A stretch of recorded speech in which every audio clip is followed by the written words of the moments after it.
Ranjit Kumawat, Associate Professor, Pondicherry Central University. We also welcome our Chief Guest, Dr. V. Subaya Bharati, Vice Chancellor, St.Joseph University, along with our Reverend Sister Dr. S. Gnanasilvam, Managing Trustee, DFT Group of Institutions, Reverend Sister M.K. Teresa, Director, Admin, DFT Group of Institutions, Dr. L.M. Merlin Livingston, Director, Quality Control, DFT Group of Institutions, along with our Administrator, Reverend Sister Dr. M. Baby, and our Principal, Dr. R. Reuben. We humbly request the dignitaries and the participants and the guests to remain standing until the lighting of lamp is over. Sustainability is not just a goal to be achieved, but a way of thinking that transforms the way we live, work, and grow together. Good morning, distinguished guests, respected faculty, dear students, and all our esteemed delegates from around the world.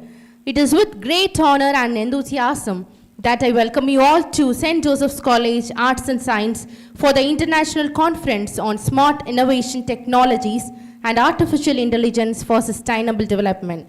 To begin this international conference, we'll start with a prayer song by our college choir.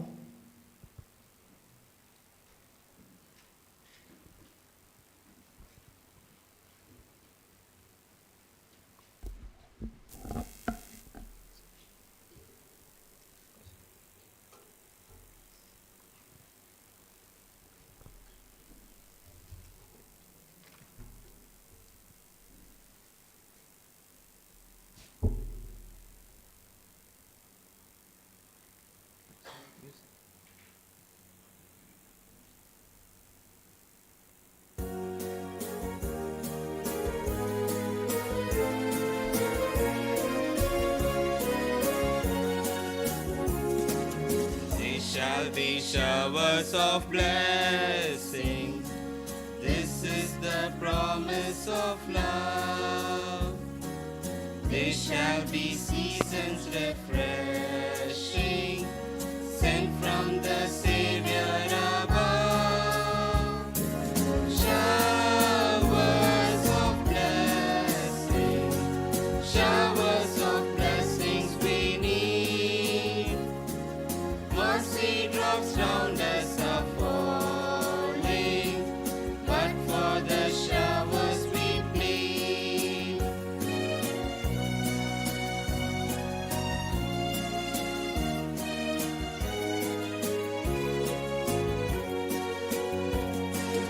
There shall be showers of blessing, send them upon us, O Lord. Grant to us now a refreshing. Come and now honor thy word. Showers of blessing, showers of blessings we need.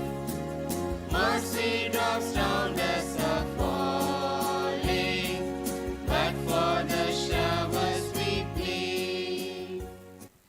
But for the showers we plead.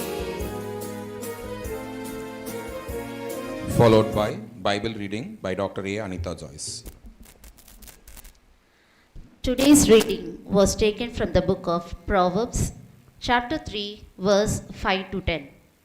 Trust in the Lord with all your heart and lean not on your own understanding. In all your ways acknowledge him, and he shall direct your path. Do not be wise in your own eyes. Fear the Lord and depart from evil.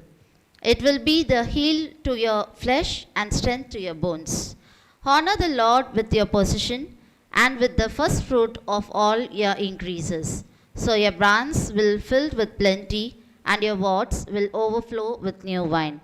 This is the word of the Lord. Thanks be to God. A prayer led by Ms. Pearl Femina. Let us bow our heads in prayer. Almighty God, we gather together with grateful hearts at this international conference on smart innovation technologies and artificial intelligence for sustainable development. We thank you for the gift of knowledge, creativity, and the spirit of collaboration that has brought us together from different places, cultures, and disciplines. Lord, we ask you for your guidance as we explore new ideas and innovations. Grant wisdom to every speakers, researchers, and participants that their work may not only advance technology but also serve humanity with compassion, responsibility, and integrity. Bless our discussion and decision that may not contribute to sustainable and peaceful world. May this conference be a source of meaningful connections, transformative insights, and lasting impact. We entrust this gathering into your hands, asking for unity, clarity, and success in all that we do. We ask this in the mighty name of Jesus. Amen. Now let us all sing the Tamil Thai Varthu.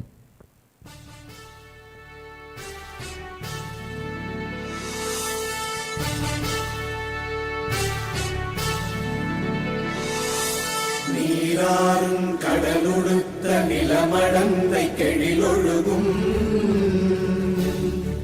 சீராறும் மதனமென திகழ்வரத கண்டனிதில்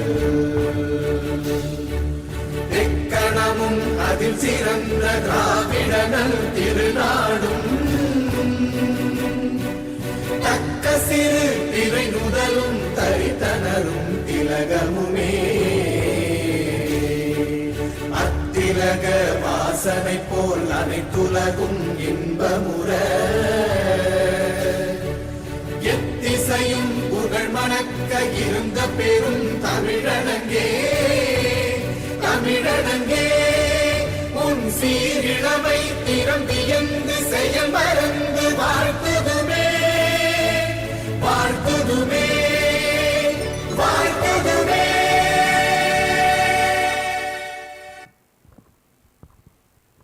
Light is the symbol of knowledge and the remover of darkness. I now request our dignitaries on the dais to come forward for the lighting of lamp. To illuminate the light, may I humbly request Dr. V. Subaya Bharati to light the lamp. Vice Chancellor, St. Joseph University.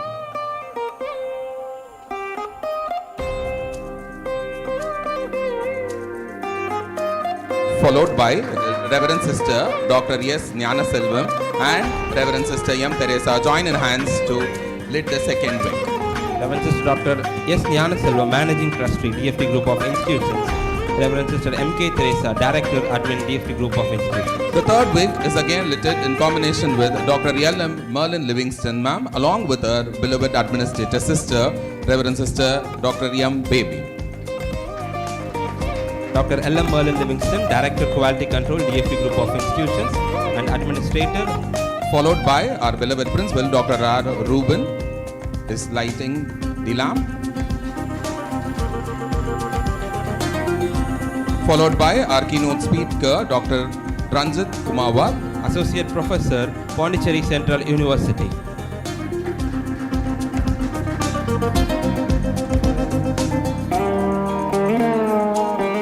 Thank you, dignitaries. We request the dignitaries on the stage and off the stage to be seated, please.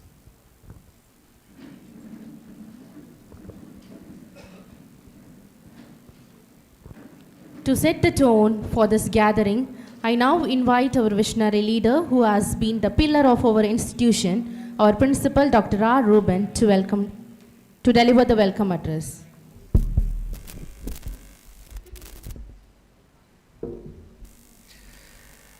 Distinguished dignitaries on the desk, esteemed delegates, respected faculty members, dear students and participants, a very good morning to one and all present here.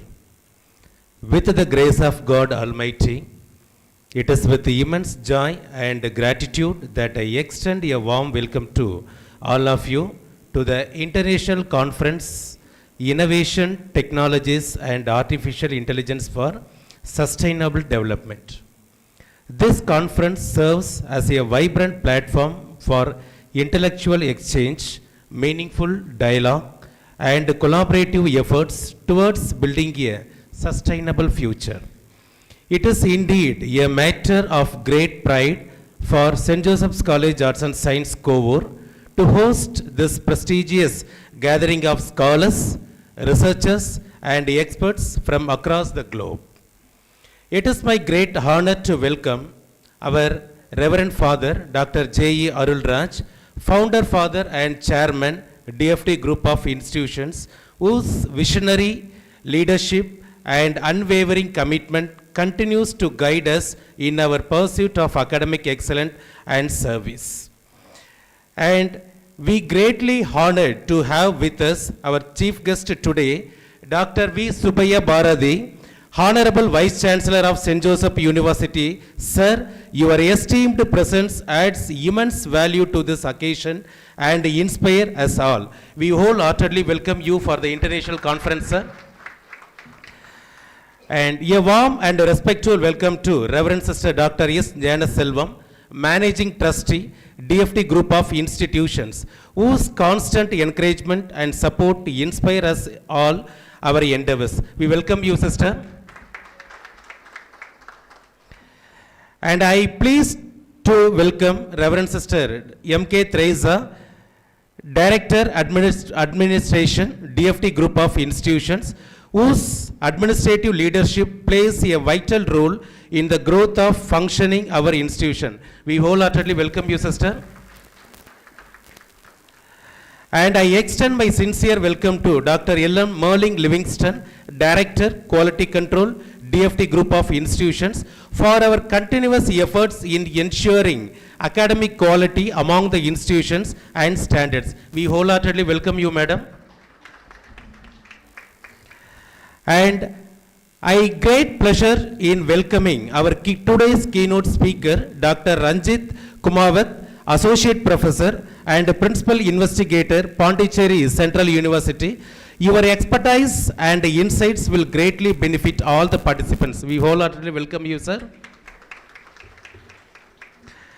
And I am delighted to welcome our international speaker, Dr. J. Esther, Dean, School of Computer Science, St. Eugene University, Zambia, who is joining us today in online. Your global insight will undoubtedly enrich the deliberations of this conference. We welcome you, madam. And a warm welcome to all the technical chairs for the today's session who have joined us from various esteemed institutions. Your expertise and guidance will contribute significantly to the academic rigor of the event. We welcome you all the technical chairs. I extend my respectful welcome to our administrator, Reverend Sister Dr. M. Baby of our college, whose constant guidance and support continue to strengthen our institution. We welcome you, sister. I also extend a warm welcome to all the distinguished delegates, academicians, researchers, faculty members, and students who have gathered here from various parts of the India and abroad. Your participation truly reflects the spirit of academic excellence and collaborations. This conference aims to explore innovative technologies and intelligent solutions that address the pressing challenges of sustainability. I am confident that the session ahead will foster insightful discussion, inspire new ideas, and promote meaningful collaborations. Once again, I extend my heartfelt welcome to each one of you. May this conference be a fruitful and enriching experience for all. Thank you once again. Thank you very much. Thank you, sir. As a token of love and honor, we would like to felicitate our delegates for the day. First, I call upon our principal to felicitate Dr. V. Subbiah Bharati, Vice Chancellor, St. Joseph University.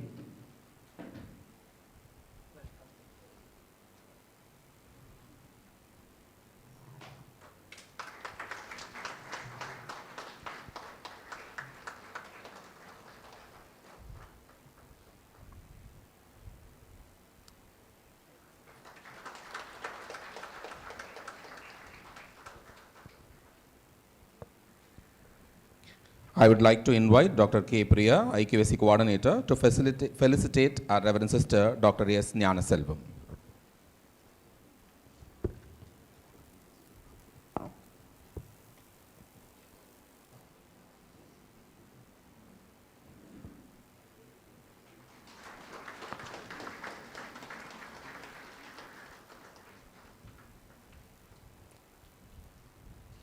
Thank you, ma'am. Next, I would like to call upon Krishna, ma'am, Head Department of BBA, to felicitate our Reverend Sister M.K. Teresa, Director, Admin, DFT Group of Institutions.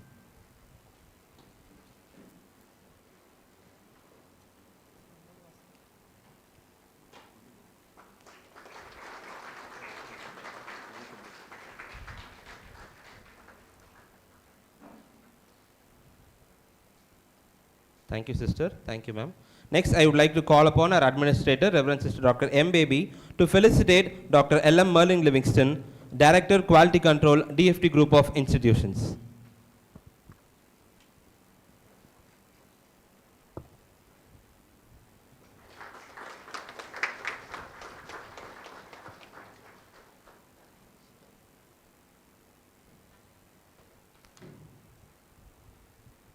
Thank you, ma'am. Thank you, sister.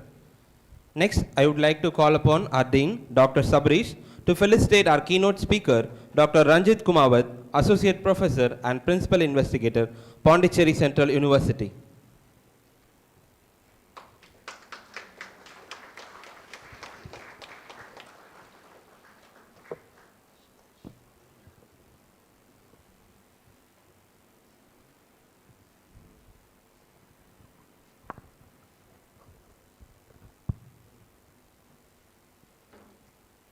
Thank you, dignitaries.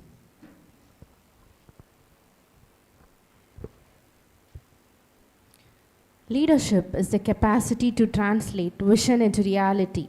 To share that vision, I am honored to invite Dr. V. Subbiah Bharati, Vice Chancellor of St. Joseph University, to deliver the presidential address.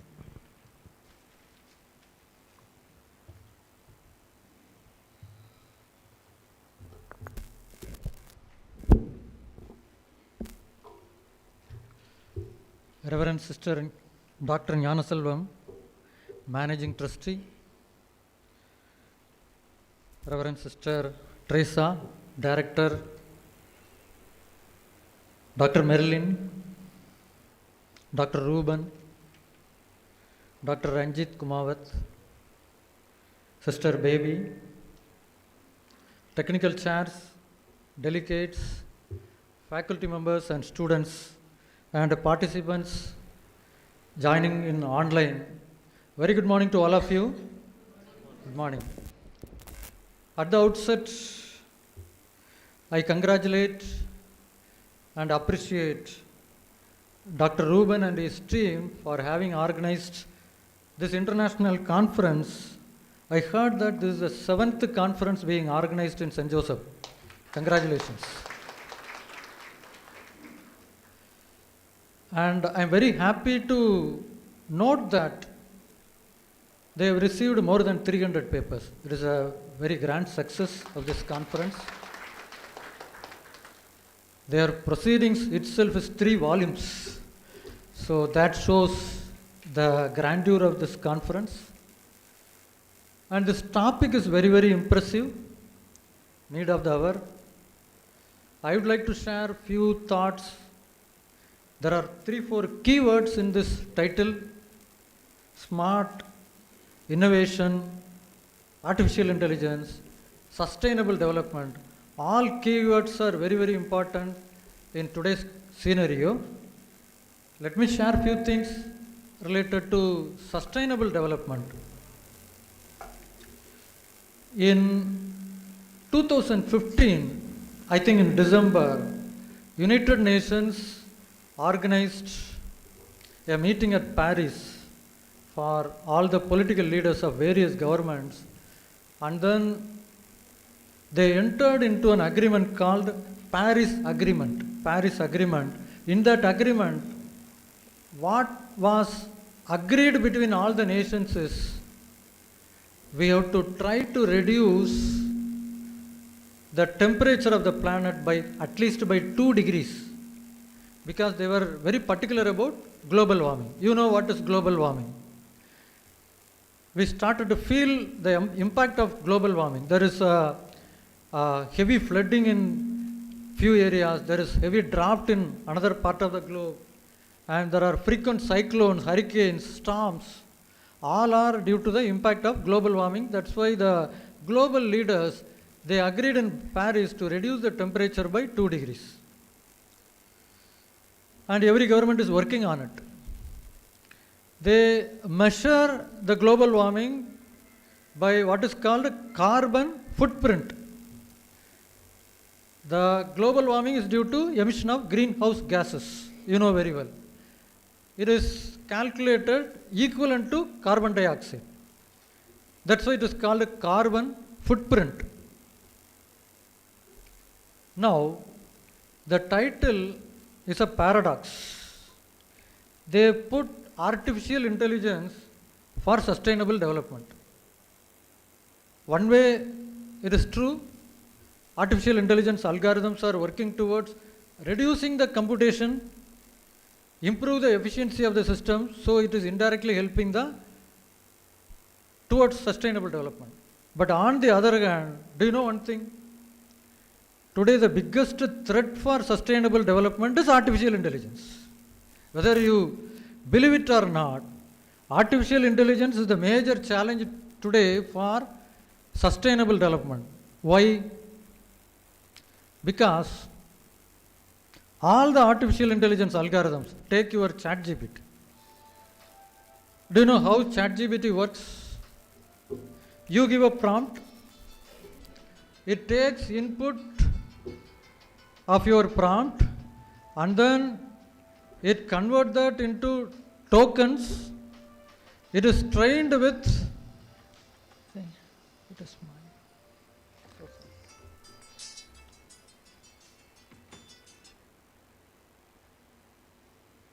extremely sorry.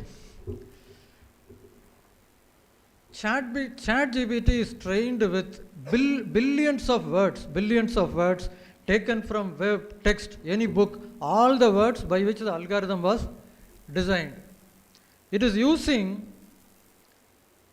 thousands of what is called GPUs, graphic processing units, NVIDIA chips.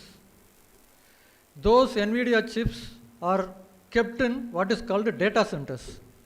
So data centers where they store the data and then they train the algorithms. Those data centers consume huge electricity. Global warming is related to electricity. How? Electricity is produced in power plants where fossil fuels are used. And then there is greenhouse gases emission in the power plants. So, these data centers consume huge electricity. In the order I will tell you, at present they say about 20,000 data centers across the globe.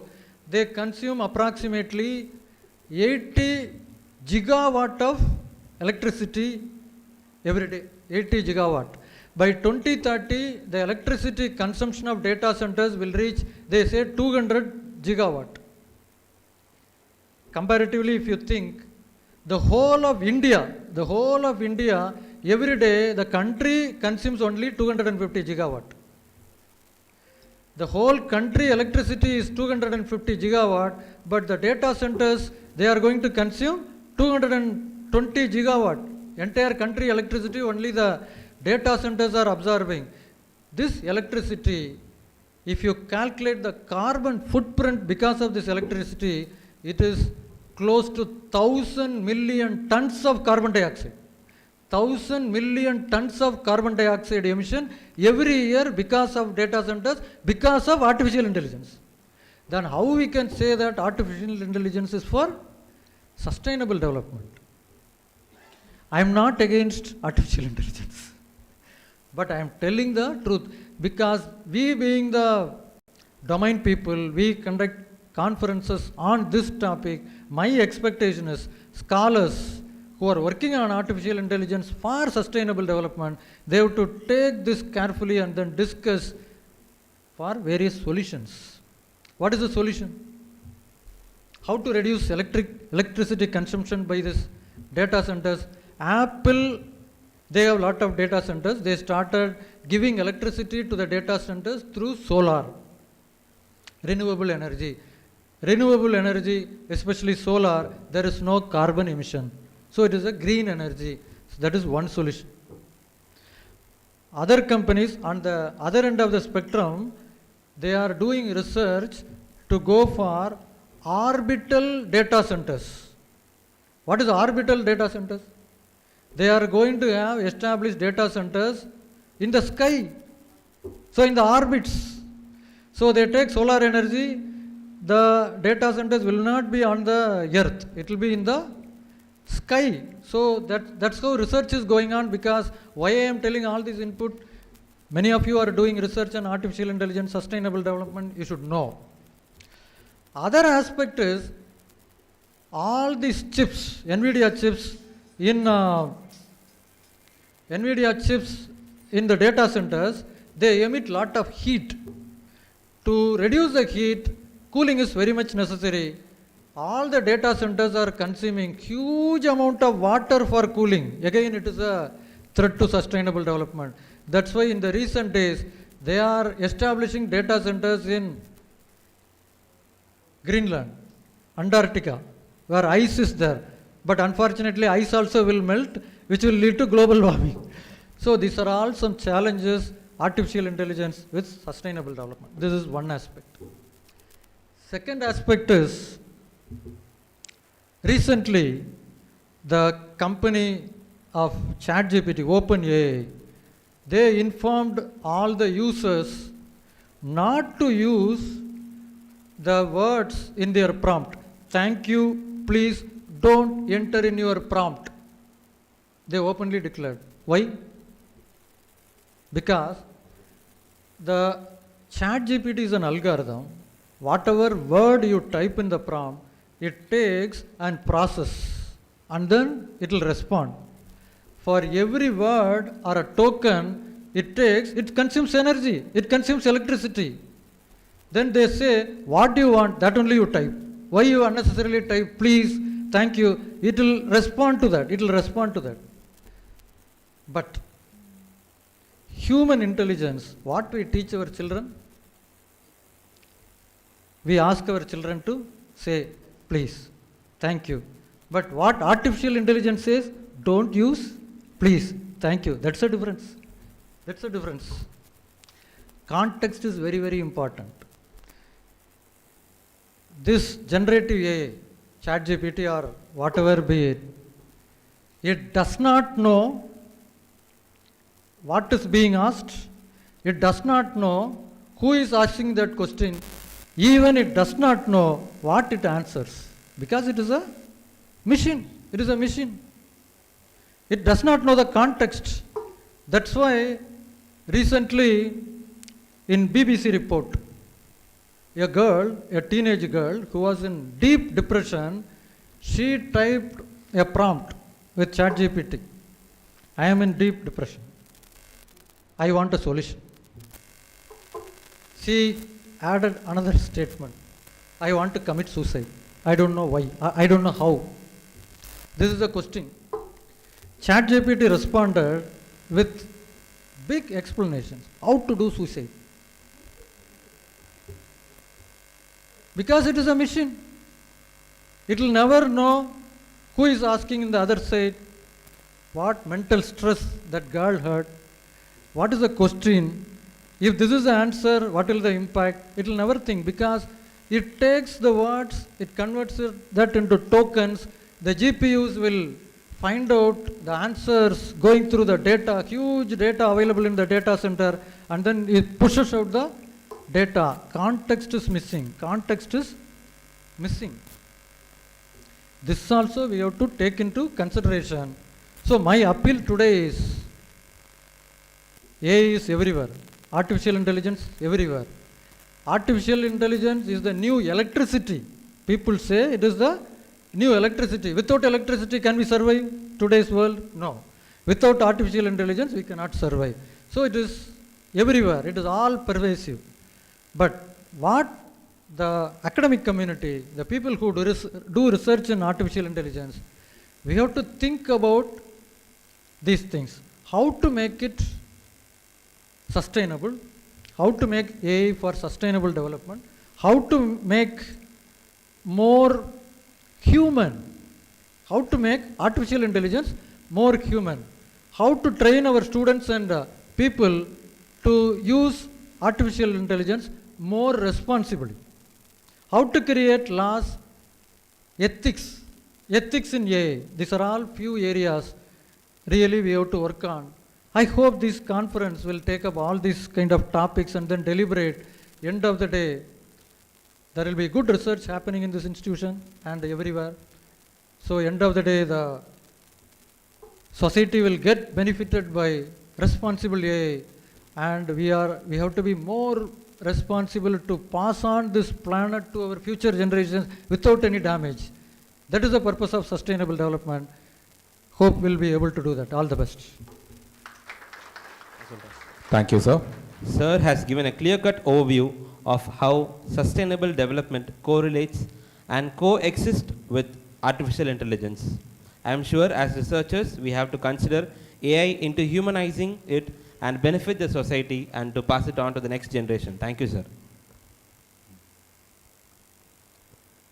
I first invite for the conference proceedings Reverend Sister Dr. S. Gnanaselvam, Managing Trustee of DFT Group of Institutions, for the proclamation of conference proceedings.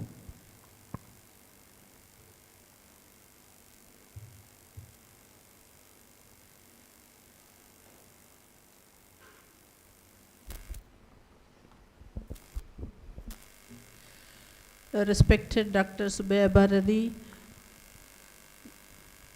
Dr. Merlin, Dr. Ranjit, Dr. Esther, who will be speaking from Zambia, Dr. Ruben, Sister Teresa, Sister Baby, all the staff of St.Joseph Arts and Science College, all the participants, and everyone who are participating in online. Very good morning to all of you. On behalf of St. Joseph College of Arts and Science, Kovur, I proudly declare the commencement of the International Conference on Smart Innovation Technologies and Artificial Intelligence for Sustainable Development. At this momentous gathering, we celebrate the collective efforts of individuals and organizations worldwide in addressing one of the most pressing challenges of our time, sustainability. It is with great honor that we acknowledge the outstanding participation and contribution that have made this event possible. We received a remarkable 291 registrations from passionate researchers, scholars, and practitioners committed to sustainability. We are pleased to report the submission of 150 abstracts and 91 full papers, thoughtfully prepared and submitted, showcasing diverse global perspectives. Our conference has brought together voices from across the world, including contributions from esteemed scholars in Central Africa, South Sudan, Zambia, and various parts of India. This exchange of knowledge and ideas exemplifies the power of global collaboration as we unite our expertise to create meaningful and sustainable solutions. We have the privilege of hosting 96 offline paper presentations and 78 online paper presentations, reflecting the innovative and adaptive spirit of our community. These presentations offer insights into pressing environmental, social, and economic issues, driving discussions on, we hope, will inspire actionable changes across the globe. It is with great pleasure that St. Joseph's College of Arts and Science officially announces the publication of the conference papers. The proceedings of the International Conference on Smart Innovation Technologies and Artificial Intelligence for Sustainable Development have been compiled and published with an ISBN, making this an official and recognized volume of scholarly work in the field of sustainability.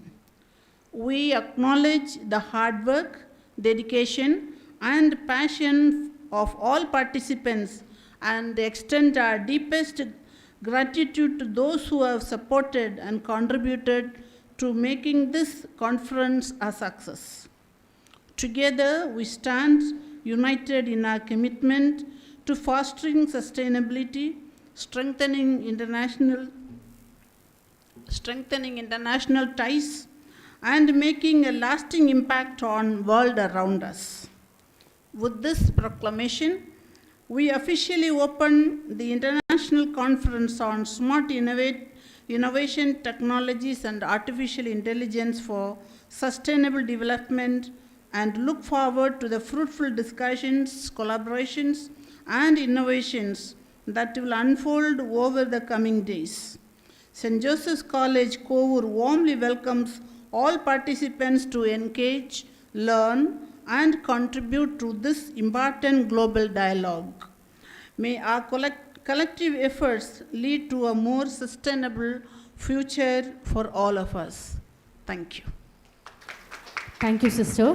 Now I invite Reverend M.K. Teresa, Director Admin, to officially release the conference proceedings. At this momentous occasion, I unveil and release the conference proceedings. Thank you.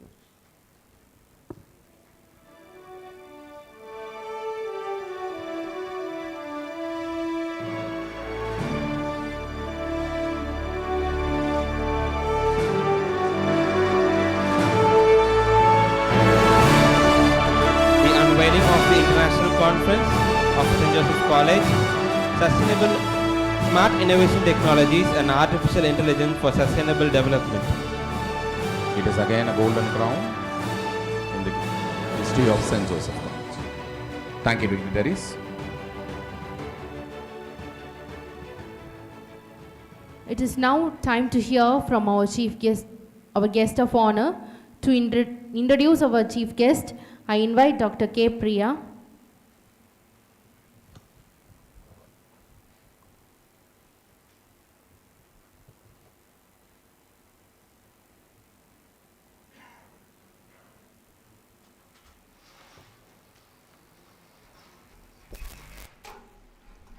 Good morning to all the distinguished dignitaries, respected academicians, researchers, and dear participants. It is a great honor and privilege to introduce our esteemed international speaker, Dr. J. Esther, who joins us today at the International Conference on Smart Innovations and Artificial Intelligence for Sustainable Development, ICSAS-2026. Dr. Esther is currently serving as a senior lecturer at DMI St. Eugene University, Lusaka, Zambia, and brings with her over 2 decades of rich academic and research experience. Her academic journey spans prestigious institutions across India and abroad, reflecting her unwavering commitment to teaching excellence and research innovation. She holds a PhD in computer science and has made remarkable contributions in the field of artificial intelligence, machine learning, cyber security, and data analytics.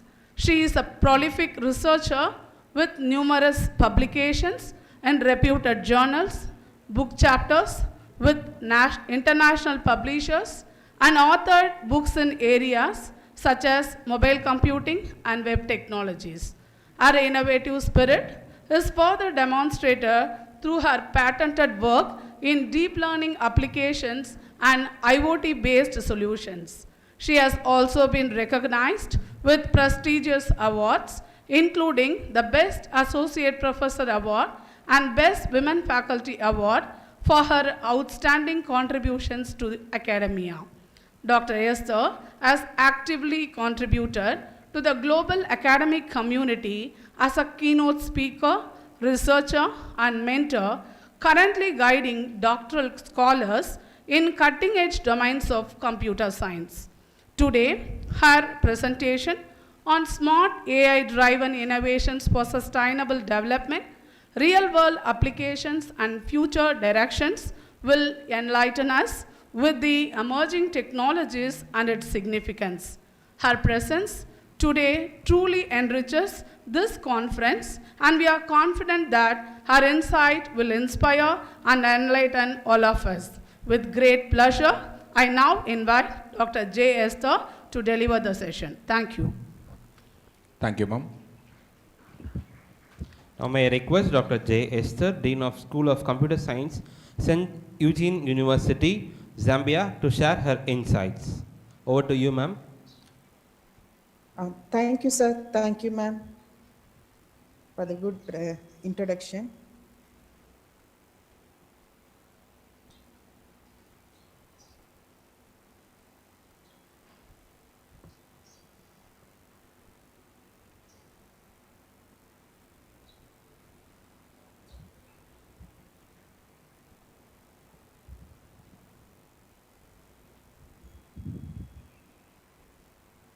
Screen is visible, ma'am? Yes, ma'am, it's visible. Thank you, sir. Good morning to all. It is a great honor and privilege to be here as a chief guest at the International Conference on Smart Innovation Technologies and AI for Sustainable Development. I would like to express my sincere gratitude to the Chief Patron, Very Reverend Father Dr. J.E. Arulraj, founder and chairman of DFT Group of Institutions. I extend my heartfelt thanks to be the esteemed patrons, Reverend Sister S. Nyanaselvam, Reverend Sister M.K. Teresa, Reverend Sister Dr. M. Baby, and as also I would like to thank Dr. Ruben, the principal of St.Joseph College of Arts and Science, and thank for the organizing committee, especially Dr. K. Priya ma'am, for inviting me and providing this wonderful platform. It is truly a pleasure to be among such distinguished scholars, researchers, and participants. Thank you. I am so happy to be a part of this conference. Now I am going to share my thoughts on today's topic, Smart AI-driven innovations for sustainable development, real-world applications, and future directions. Let me start with a simple question. Have you ever used Google Maps to avoid traffic? Have you seen YouTube recommendations? Have you asked your phone assistant a question? Have you used a voice assistant? Yes, everyone has had an experience in this. So automatically, we have already used artificial intelligence in our life, day-by-day life. So the traffic system that adjusts automatically, the farmers that know when to water crops, the hospital side, they detect the diseases yearly. So this is not a future, but this is happening right now through smart AI technologies. So what is the artificial intelligence? The artificial intelligence is a machine that can learn the data and make the decisions just like a human. It is a machines that can learn from data. It is a machines that can recognize the pattern. Based on this experience learned from the data and the pattern, it can take the decisions like a human being. For example, the Netflix, it looks at what movies you watch. If you watch only the action movies, what will the Netflix recommend? It will recommend you more action movies. Then that is the AI is learning from your behavior, and it understands what kind of movies you like. Then it suggests the movies you may enjoy.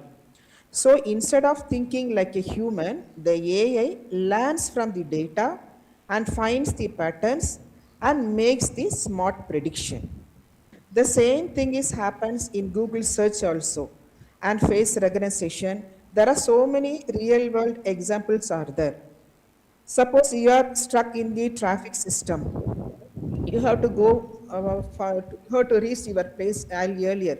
So you have to ask the Google map by what way I can choose it. So everything is surrounding us based on the AI. So AI is everywhere around us. What is the sustainable development? The SAR clearly explain in everything the sustainability goals. So here the sustainable development means meeting our needs today without harming the ability of future generations to meet their needs. So this is a sustainable development. Suppose if we use too much of water today, what will happen tomorrow? There may not be enough water for the future generation. So the sustainable development means use our resources wisely, avoid wastage, and think about the future. So use today, but also save for tomorrow. This is the sustainable development. So for example, saving water, reducing the pollution, using the clean energy like solar power.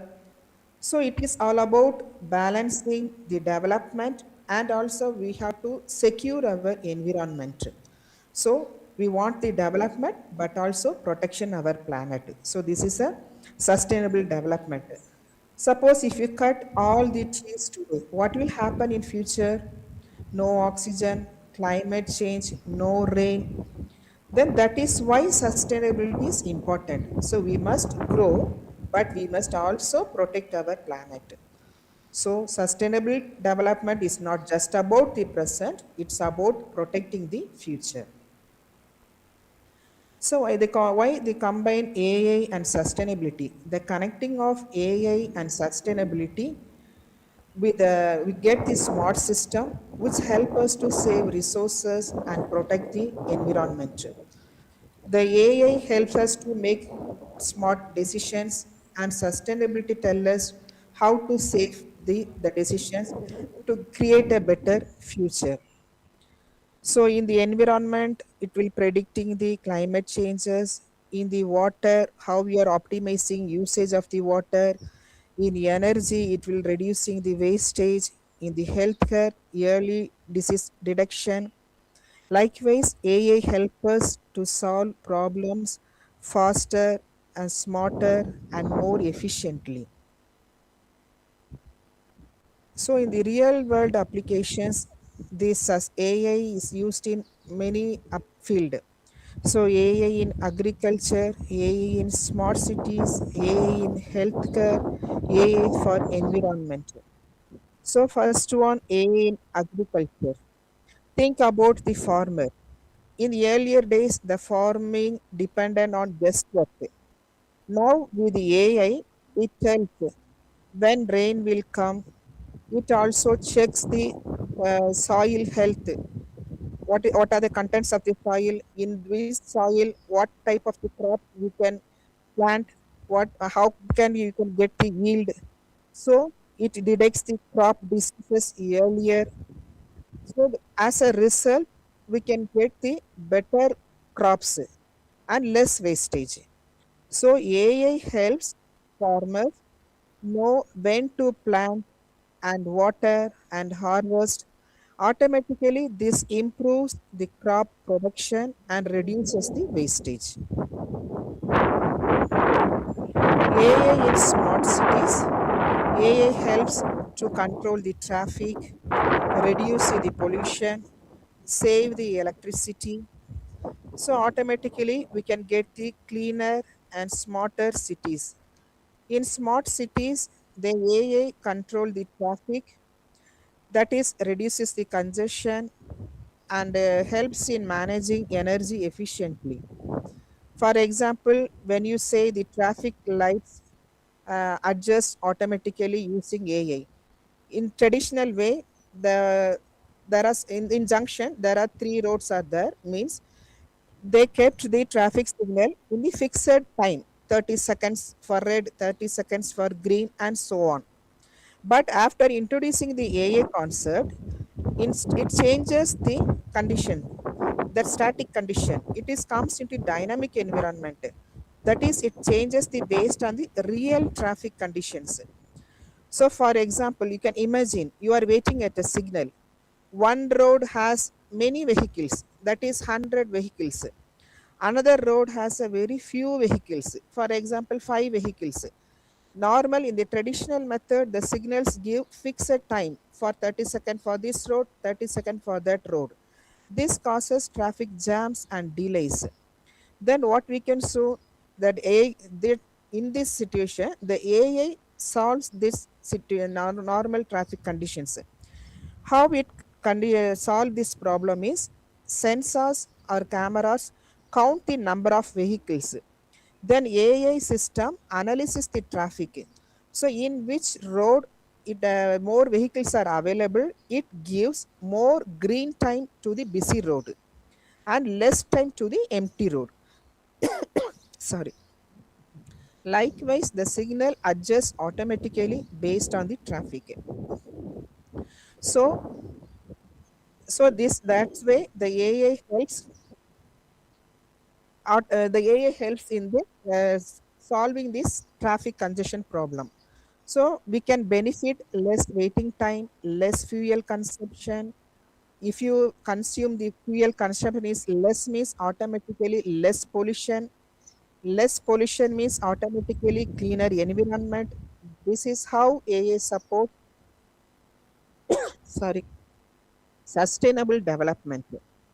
So AI does not just make the cities smart, it makes them efficient, eco-friendly and sustainable.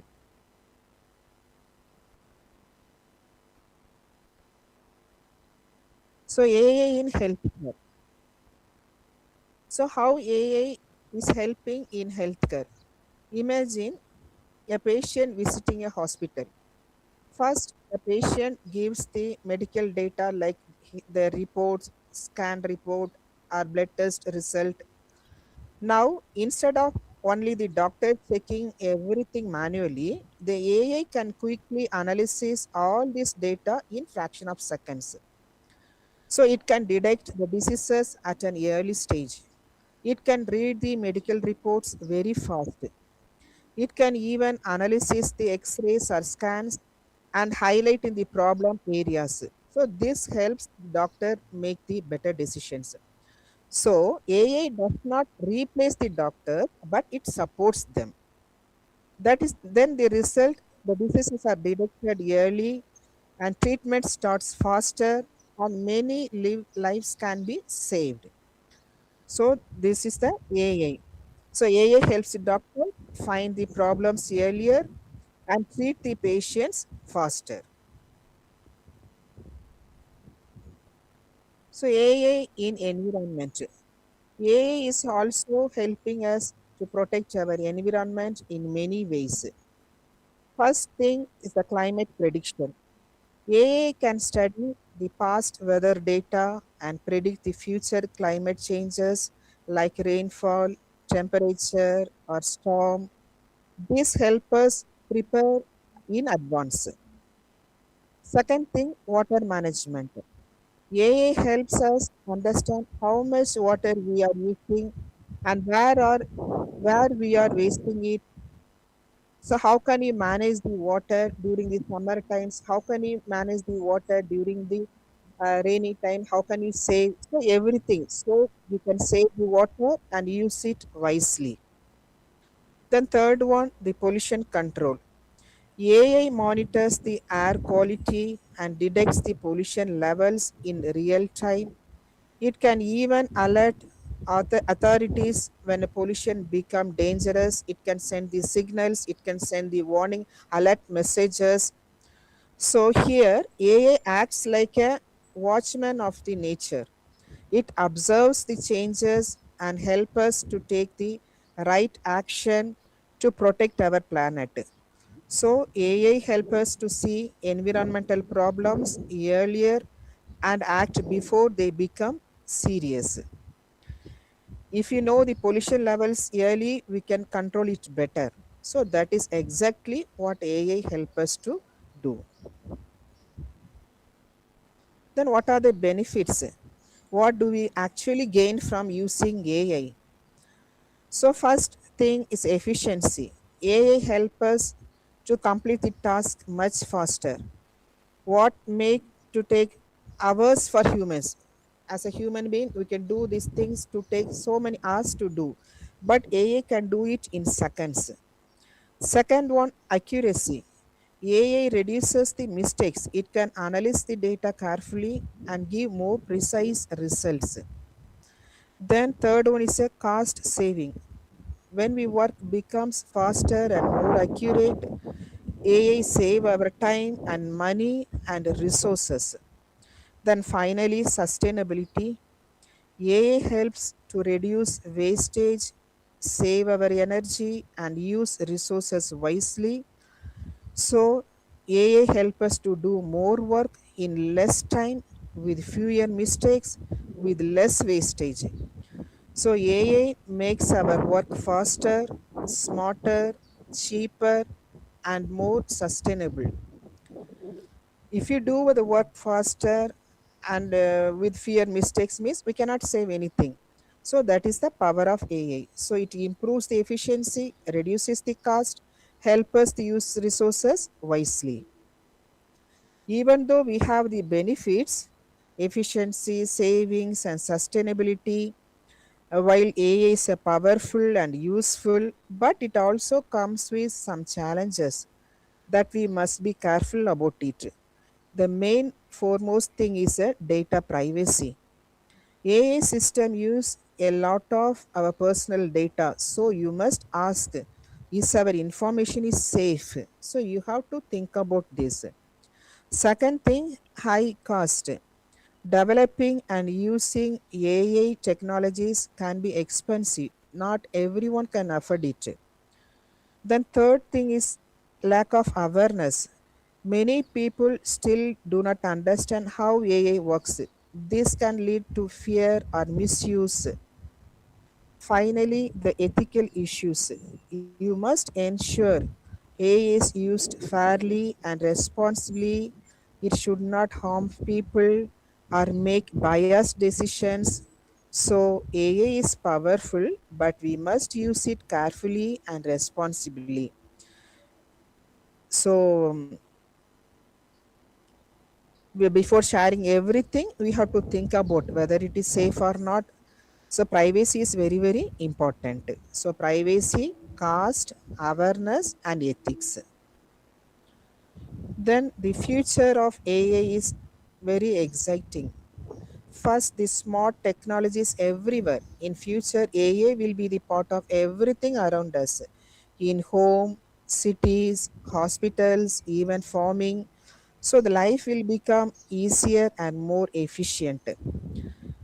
Green AI, this means that AI system that use less energy and are environmentally friendly. So while using this technology, we also protect the nature. Then explainable AI. So nowadays the AI is act like a black box. You know the black box and white box. So traditional AI behaves like a black box. Then explainable AI behaves like a white box. It should not be like a black box. So we should understand how we make decisions. Once we understand how we make decisions means automatically we can build the trust and ensures the fairness. So AI will become smarter, safer, and more responsibly. Technology will not only make our lives easier but also help to protect our planet. So future AI will be everywhere, eco-friendly, and easy to understand. So, see in this short brief about the sustainability in AI, we can take away AI is a powerful tool, but it's like any tool, it is an impact depends on how you use it. It can solve the real world problems and improve our lives. It so it gives the shape of the better future. So technology becomes meaningful when it improves human life and protects our planet. Thank you. Thank you all for your kind attention. It was a pleasure sharing my thoughts with you. Thank you for your attention and engagement. As Mahatma Gandhi said, the future depends on what we do today. So let us use AI responsibly to build a sustainable and a better future. Thank you once again for the organizing committees. Wishing all the successful and insightful conference. Thank you. Thank you, ma'am. Thank you so much for stressing on the importance of how to use the resources, not only using it, but also saving it for the future generations. Thank you, ma'am. Moving you so much, forward, sir. I invite Mrs. P. Vinitha, Head Department of Social Work, to introduce our keynote speaker.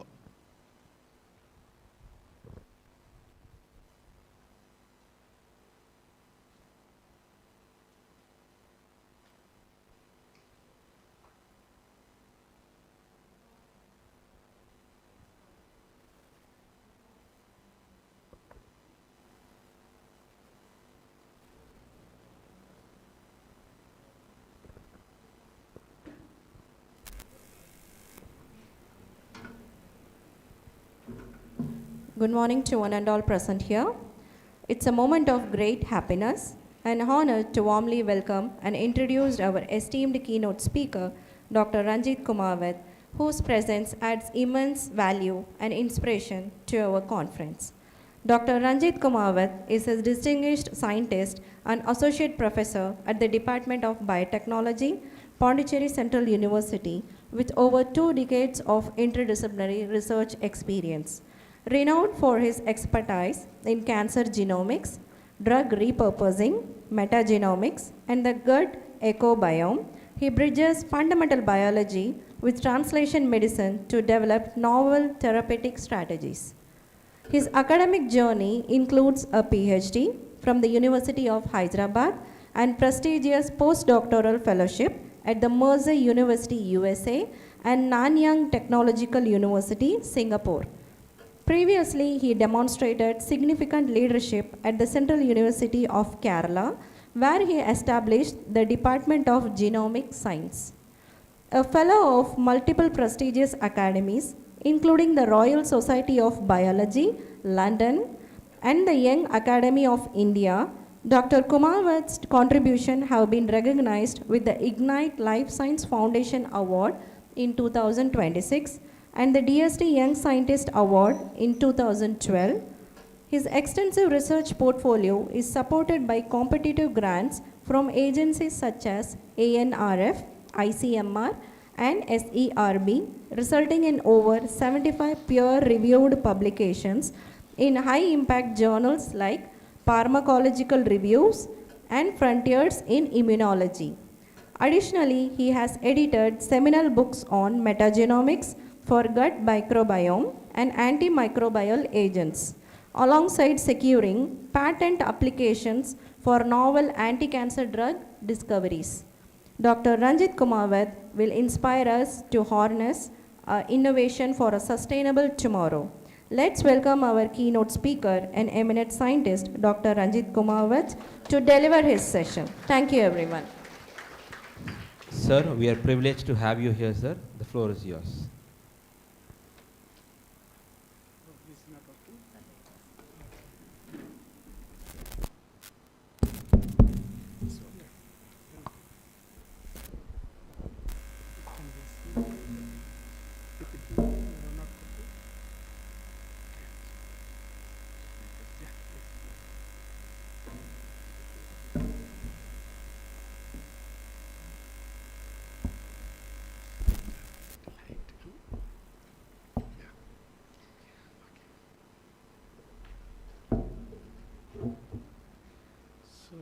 Very good morning to all.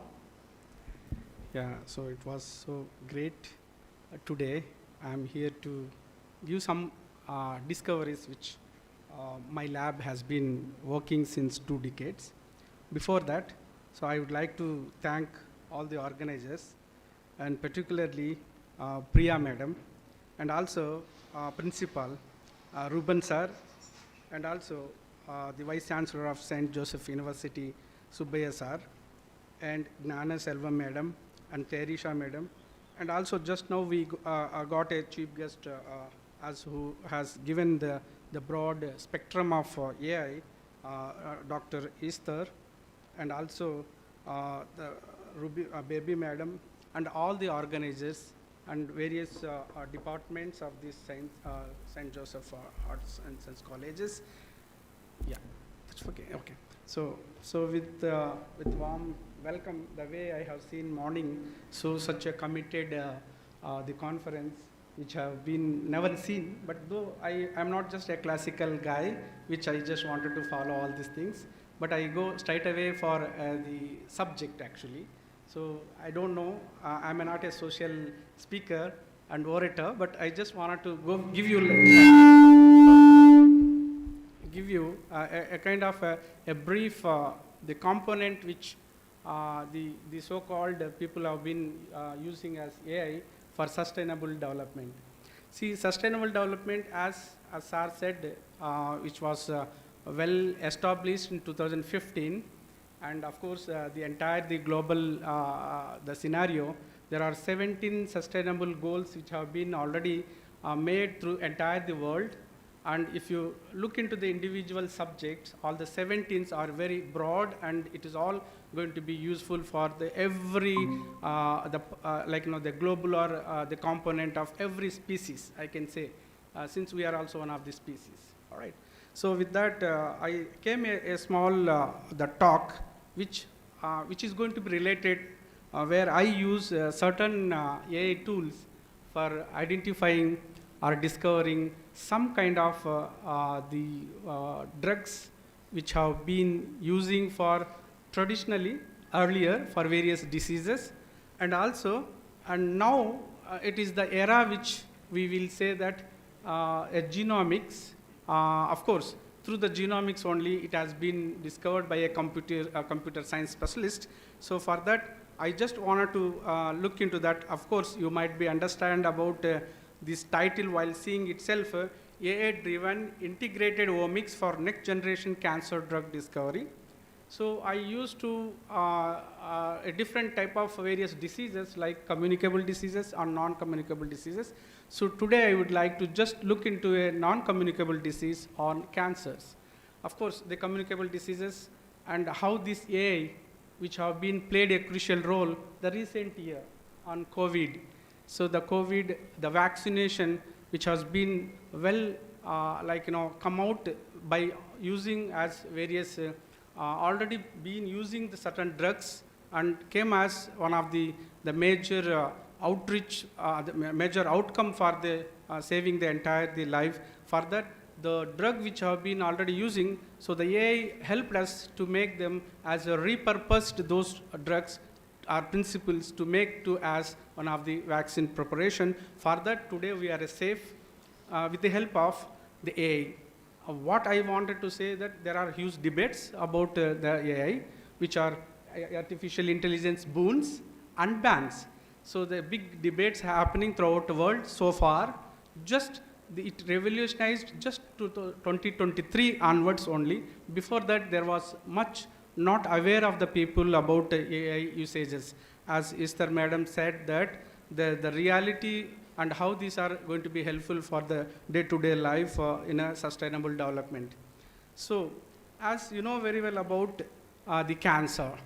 So, since if you compare with the COVID, COVID is nothing just compared to the cancer, because it is the death rate, the mortality rate is very high without knowing anyone, and silently it is many people are losing their life. So for that, you might be gone the studies about like major things in a global health scenario. If you look into the overall the incidences about the cases, 20 million cases which people have been among them 9.7 million deaths is worldwide causing by annually. But when you compare the COVID, is very less COVID, but this is very high, the cancerous things. From among them, and women people who are very much proven some of the diseases well versed as a breast cancer is around 2.3 million cases which have been reported, and all our countries which well established, like 209 countries. Out of that, so almost all 159 countries are well proven that these are day to day having the kind of things. But I'm not speaking about a global scenario. I'm speaking about a kind of the Indian scenario. If you look into the graph where the incidences, the Indian component is one of the the breast cancer is occupied the first rank. I mean to say the first the disease which are highly proven, and mortality rate also is very high. So coming to the various other diseases, like the cancer diseases, the breast compared to the all the cervical cancer is another way, which still, though we are in 21st century, but still the cervical cancer occupies and second rank in the India. So followed by ovary cancer, lung cancer, and other kind of things. I'm not going to speak about in the detail. So the main the theme of this conference, that's very, very important. I need to be connect in this the context that the disease-based kind of things. How actually, if you look into the applications of AI, what exactly we can able to find out some kind of a drugs by by using this AI. So we can able to use like a biomarker discovery, which the AI is going to be identify a predictive biomarker for therapy responses. So I will tell you in the detail how this AI will going to be detect and identify the biomarkers for the various therapies.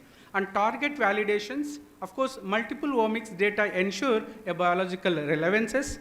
And the preclinical modeling, the AI-driven simulation reduces dependency of animal model. That is one plus point where the regular researchers struggle a lot to validating the drug till reaching to the animal model. It is one of the very challenging things that will help us to escape this, helping the AI to escape the animal model, further rechecking various things, and also clinical translations, satisfying the whatever the patients for the clinical trials. So directly we can take the hospital samples, any biopsy sample or any surgery tissues, or which we can able to use them. So overall, if you look, but without genomics, there is no AI which is going to be make sure certain algorithms. So the algorithms which are a kind of multiple omics, the tools, like if you might be knowing the molecular biology, most of you guys, how the DNA which is going to be translated into the protein. So the each step of this central dogma of life, the pathway we can say, so from DNA to RNA, RNA to protein, the protein further which we can able to make sure that either in our RNA dependent proteins, RNA independent proteins, so this can help us through a primary metabolites or in a secondary metabolites. So if you look into any changes like a genomics, the proteomics and metabolomics, so coming to these three, the major component of the central dogma, and then if you look into the due process of this central dogma, which is going to be changes like some kind of mutations or some environmental factors which going to be disturb certain molecules like a DNA or RNA or protein, which is kind of epigenetic changes. So if I wanted to little emphasize on epigenetics, so in the nation, in the world or whatever the species which were, so 99.99% every component is going to be depending on the epigenetic changes only. Since the behavior of me here today is without knowing me, so the epigenetic changes may be happening. So the environmental, the factors are going to be influenced the health or normal or abnormal conditions which can able to look into epigenetic processes and various other things. So all these things you can see that call as a multi-omics, which is going to be lead by the AI, which can able to easily simplify this kind of processes like network basis and machine learning targets, which can able to make them to identify them like a degree of which in centrality or means the pre-degree of process, and also the machine learning, which is going to be a neural communications, how this from the top to toy, head to toy, how this communication process can able to also machine learning based techniques which is going to be helpful for us. And if you look into, as some of people are, very well about application, as I told you that anti-cancer agents or targets, we can able to say druggability and drug screening and drug properties can able to use by using this AI. So as of now, the regular hurdles of the anti-cancer. So-called people have been claiming that they have found a certain disease drugs or something, but it is not so easy. But there are every stages of level of a clinical level 1, phase 1, phase 2, phase 3. So people have been facing a lot as a ordinary researchers, like who are the cancer researcher, whatever the researchers who are. So the drug development from the regulatory perspectives also we need to think, not just to think about towards the AI. And of course, there are so many discrepancies on a scientific the communities, and we can say political sciences, like science in politics. So that also plays a crucial role.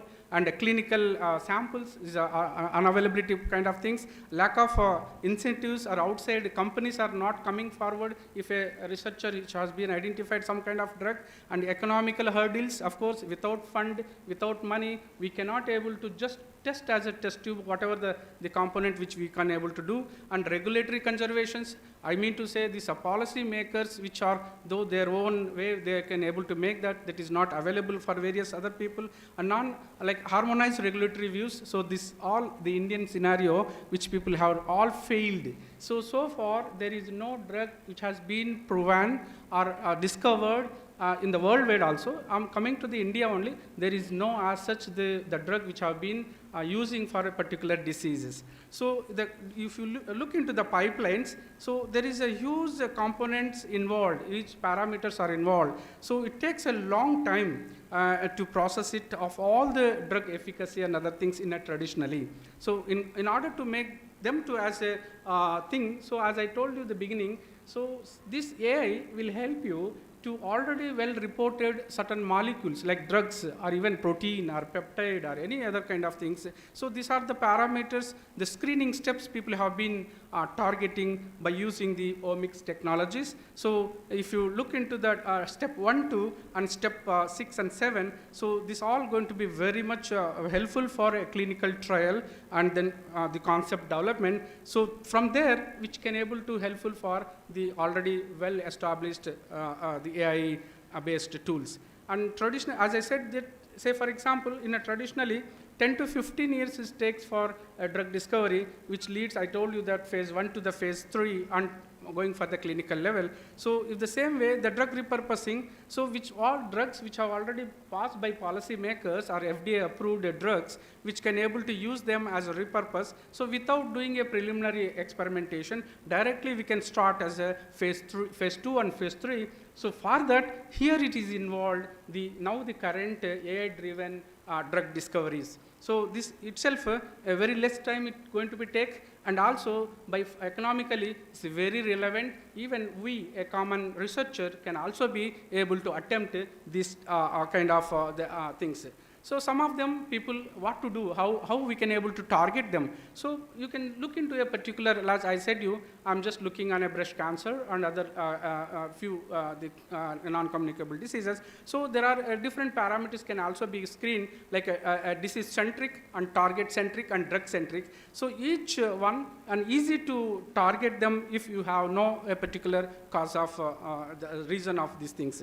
And of course, the time and the main steps to in a de novo discovery. So there is a two different ways. So a synthetic biology, the chemistry people also going to be synthesize certain molecules. So the de novo, which is going to be within no time, can help us to synthetic molecules. But if you do course of things, if you look into the de novo discovery, which is low success rate. Why? Because the side effect is very high. So for that reason, need more fund, huge fund, and time consuming also. So for that reason, the AI can help us to screen out by a natural molecules which are all been well established some of the libraries. So if you look into the development pipelines, like drug discovery pipelines, so from the beginning of this targeted identification till the drug approval, so the huge so many hurdles which have been already I told you. So now at a clinical level, we can able to target a computational biologist or a genomics or computer science expertise can directly take the as such the molecules by AI driven library. So then clinical trials you can able to, with the help of laboratories, we can able to go, and finally we can get approval. So there are various other kind of network hubs are available. You can even, as in within an office room on computer is enough to find out this all the kind of parameters which you wanted to look, means you need to look into entire the process, the metabolic process and signaling process, signal transduction process, and how the pathways and the metabolic process in the given time period. So that is a very important here. So if these parameters like say drug, target and diseases, so that your target can able to look into the analytical, so like engine, that engine is nothing but AI, where this can able to identify like AI and ML, and there are other targeted things, NLPs are there. So in order to look into the Indian scenario, because I'm not just look into the other globally, because globally whatever they discover from the Western countries, it reached to the India after 25 years. By that time, the lifetime of a researcher, it will go out, or something will retired and they don't show interest. Of course, that is very much problematic nowadays in Indian scientific researchers. So these omic scopes in India, so that is the one main the aim, where in 1.5 decade ago, I have started a subject called Genomic Sciences at Central University of Kerala. So earlier there was very poor responses, and now it was a very valid and highly the booming the department is at the Central University of Kerala. So there it will help us a lot. But say for the student sake of things, if you look into the a new era of the health care by using this omics, so you can able to look into the each object and each kind of things, as I said, you genomics and proteomics and metabolomics, even lipidomics, even glycomics, all the whatever a group of proteins or group of molecules or group of DNA or group of RNA, you can able to look into the detail, the component. So this will help you particularly in a biological field. So this will help us the dynamic of every targets. So as for your name, for student purposes, these are the omics subjects which have been already well established by Western countries and also on Indian some extent. So there is no, metabolomics is well established, and proteomics is because of is a lack of fund and there is no proteomics facilities over here. Now is a booming of this genomics facility, the total like a DNA. So that is going to be one of the kind of a greater discovery of these things. So you might be going to ask a question like, why multi-omics? How this we can able to identify the disease? What exactly? How do you know that the interactions different the compartments? Like for example, a liver cancer and a breast cancer, and even gallbladder cancer or lung cancers, like whatever the internal organs which are very much nearby localized in our body in anatomy. So for that we can easily identify a tissue specific mechanism, tissue specific gene responses, tissue specific protein productions, or whatever the things. So like that we can able to make them to the express on different the compartmentalization, and some of them which are drugs which have behaved like in vivo, I mean to say a kind of animal model, like when we consume like a paracetamol you are consuming, but what are the metabolic process, how these are regulating, we don't know basically. Just only our main target to the reduce the fever, the temperature. So the temperature, of course, they are going to be associated because any viral fever, any fever comes by through viral only, no other the component, unless until the muscular dystrophy component. So that need to be look into that. So that the flow of the diseases which we can able to identify this omics, and also the future comes as a genome medicine. So the genome medicine is one of the great achievement. Of course, it is already established in Western countries. India still it is on primitive stage. So this need to be certain government policies need to be encouraged to the researchers to give some kind of component and projects. So definitely they will going to be identified. Even we can able to know that what age, what kind of diseases which are going to be proven, going to come. So like our ancestral, hereditary diseases. So also can able to find the mutations which stages which going to be happen, so that with the precaution, so we can able to take them a base pair target. The base pair in sense, of course, nucleotides. So through that mutation, like I said, epigenetic process, so you can identify immediately what kind of epigenetic or post-translation modifications or post-transcriptional modifications going to be happen. So you usually can take by a pen drive your sequence of your whole genome sequence, just put it in the computer, and the AI will help you to detect and a kind of a stage by stage what kind of diseases which we can able to. Of course, nowadays, when this 40 age reaches, so lot of diseases which without knowing us, even the silent killers, which we can say, particularly diabetes, of course, blood pressure, these are because in the stress, through that stress, various other things. So there is a big story, I don't need to be look into that. Okay, so like it will help you to identify, as I said this biomarker discovery through omics. So look into the various parameters where this broad exploration to the identification of a potential biomarker. So it is need only the genomic data.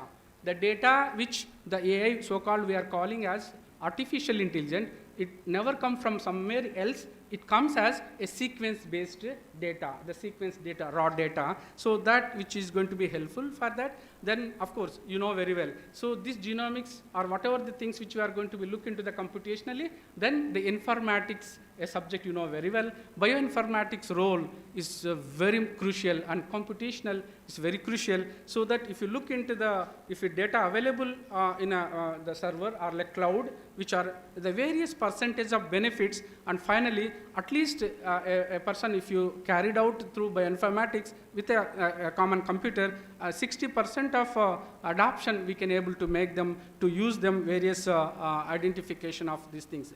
And of course, then this need to be integrated with various other databases, like whether data generations, like for example, of course, there are freely available, 90% data is freely available in the cloud. We can able to get it down, download them, and data integration, and finally the biomarker discovery. Biomarker here, there is nothing, a new things here, is a drug or is the causing agent, or a protein, or a DNA, or RNA, or any RNAs. So there are RNA biology, very complex biology, which within nanosecond or picosecond or attosecond, it will change the metabolic process and the derivatives will be changed. We cannot target at RNA level. At least we can target DNA and protein. So the gene product is only the protein. It is highly stable. Then we can look into their individual marker discoveries.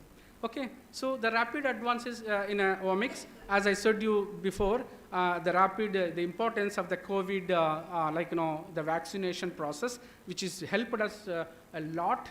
And because if a new invention, if you start, it takes 15 years or 10 years, even though the repurposed the drug which are already there. So you might be heard so many things. If you say D-glucose, if you use, your viral particle will be reduced. And DRDO, even Dr. Satish already been well established D-glucose as a anti-HIV things. Still, because they are in different the conditions. But the ultimate thing is that so easily can metabolize the vaccination. So now, through this help of the things, and cancer vaccination also came out, and still we are in a primitive stage. But the Western countries already well established with the various other animal experimentation. Now they are trialing in a human with some kind of a specific cancer, particularly even Westerns also suffering with the breast cancer, particularly in a woman. So the breast cancer vaccination, particularly mRNA-based vaccination, which have been well established. Okay, so as many people are telling that the AI will definitely going to be integrated, and particularly in the cancer, which is very well this heterogeneous, most complex. We cannot able to target them, but still we can able to use them a computational things. So now the artificial intelligence growth, as per the scenario, before 2023, we were not known how to use the ChatGPT or Gemini AI or Perplexabilities or some various tools have been well established. Just a matter of this thing. You look into the rate of usage by using biological component like genomics, proteomics, and transcriptomics and metabolomics, day by day increasing, and still it is going to be increased like 3.6 billions the USD the business by using this AI tools. So indicate that if a computer science scientists are there, so they can able to create their own algorithm and find out on some kind of things. So the key aspects of AI, as I told you, data integration and target identification, like virtual screening. That's what which nowadays the another word of the AI, we need to say that virtual screening, like than the already available some of the de novo or even a normal natural compounds can also be used, and repurposing is one of the things. My lab is more focused on drug repurposed by AI identified components and various infected diseases also, but now I'm more focusing on cancerous. And toxicity prediction also you can easy. So instead of looking cell line studies, and each dose dependent I need to be treat them. So it takes time, 24 hours, 48 hours, even establishing the protocols takes time. So just look into the AI, you ask the AI, it will give you what exactly the concentration you can able to use. Like for example, LC50 or LD50 or whatever the concentration. So no need to be screened again. Directly you can predict it and you can use as a cell line studies, or you can use the animal model, whatever the things.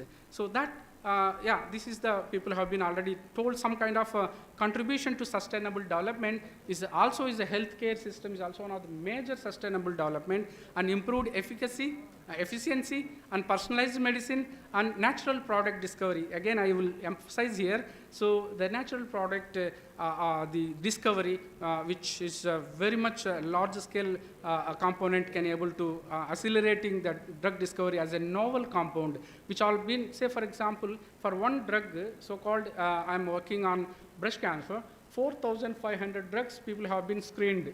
But they always say that this is also showing the activity, this is also showing the activity. So now it reached the fourth generation drugs. First generation gone, second generation gone, third generation gone. Now the fourth generation still because of resistant.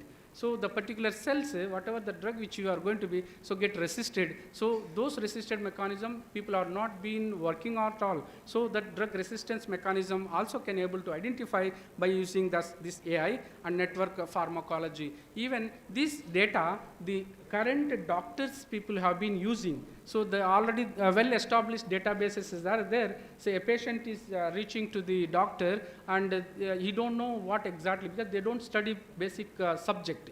They are just a practical oriented people. That's what being, you are the greater than the doctor, where you can prescribe and tell the person which you can able to prescribe the drug, whatever the injections or something they are going to, but still they have to read now, because it's very easy for them now. So they also, like the government of India, there is recently one policy brought that those who are MD and MBBS people also need to study PhD.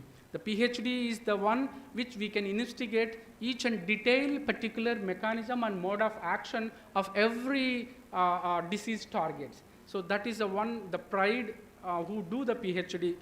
Of course, there are various subjects, but particularly I belong to the biological sciences, so I always insist that. Okay, so in that, of course, there are, I said you the network component, so different features if you take. So for example, angiogenesis. So how do angiogenesis, how the cell neuron development process is going to be happen. So cell motility and cell proliferation can also be used by using a kind of a sharp tool, by using AI tool, and XGBoost, and then Lime, so for statistical analysis, and attention maps. So we need to identify how, like for example, angiogenesis, a brain neurons is developed, so we can use. So mostly the oncology, cardiology, neurology is one of the major component people have been well working. So we focus on oncology, the molecular targets, and drug resistance and tumor types. Okay, so these are the few kind of drug repurposing therapeutic databases by AI, which are like GenC20, Drug Bank, and ChemMBL, NSI. So these are all going to be AI-driven repurposed the component like pathways, pharmacokinetics, and structures. So the repurposed infectious diseases, whatever you take, whatever the disease, oncology, and their signaling molecules, and of course some of the known drugs, or even sometime it may hit something which is used for the tuberculosis drug, can also be used as repurposed as oncology, like various cancers and cardiologies and other kind of things. All right, so as this, I wanted to tell you this, what kind of AI modeling which is going to be used. Supervised modeling, another is unsupervised modeling. So supervised modeling, we know that certain things which are going to be like a machine learning and deep learning. So each layer of deep learning, the ML, which like different 7 layers, the parameters, the AI, which the algorithms are going to be fit. So accordingly, these are the various tools in machine learning and deep learning. And unsupervised one, so because you don't know anything, so just you can able to cluster them, network them, so that we can able to hit some kind of crosstalk signalings or mechanisms, or for that there are the k-means and hierarchical and various tools are already available in clustering. So dimensional reductions and how to a kind of rhythms which can also be measured physiologically. Okay, so yeah, so I just take on another 2-3 minutes, so I will just wind up. So these are the tools people have been using AI, like a deep chem, deep talks, and to the so computer, not computer. Computer is a new another AI tool people have been using. So there are the website links. You people as student, you can just look into that and just read the manual how to do. So you don't need to do any kind of command. Just ask the AI, and AI will give you the algorithm command and copy paste and put it in the computer. It will give you the entire history of a particular targeted aim of your objectives. Like that, there are many pharma sectors. People have been using like various the heat map, the screening procedures, and also like quality parameters, and then their mechanism like genomics interactions, and also the prediction results. So for that, we can able to directly we can use. And of course, this another way, as I told you, no need to use as animal testing. If you use that AI-based driven molecules, you can directly look into the how these are valuable and their value and cost. So of course, it can be reduced by using the AI. Then what are the questions which you are going to have? So means question instance here, the targets. So those targets can able to make it. So is a summary of the application of the AI for biological processes like clinical trial design monitoring, and of course the QC. Of course, any experiment we do or any sequence we do, the quality checking is very important. So those things can able to look and the drug discovery and pharma productions and all these things which gives you every component the guided future. That's what my lab is work on, omics guided drug discovery. So the guiding, so they guide us to use a particular the component. So these are the major things by using this thing, and role of various, as I said you, like AI drug design, pharmacology and chemical synthesis, and like drug repurposing and drug screening. So these are the various parameters which it takes time for me to go in detail. Okay, so based on that, I just wanted to give you a brief insight about my lab based on the AI, what kind of the drug discovery which I have been used.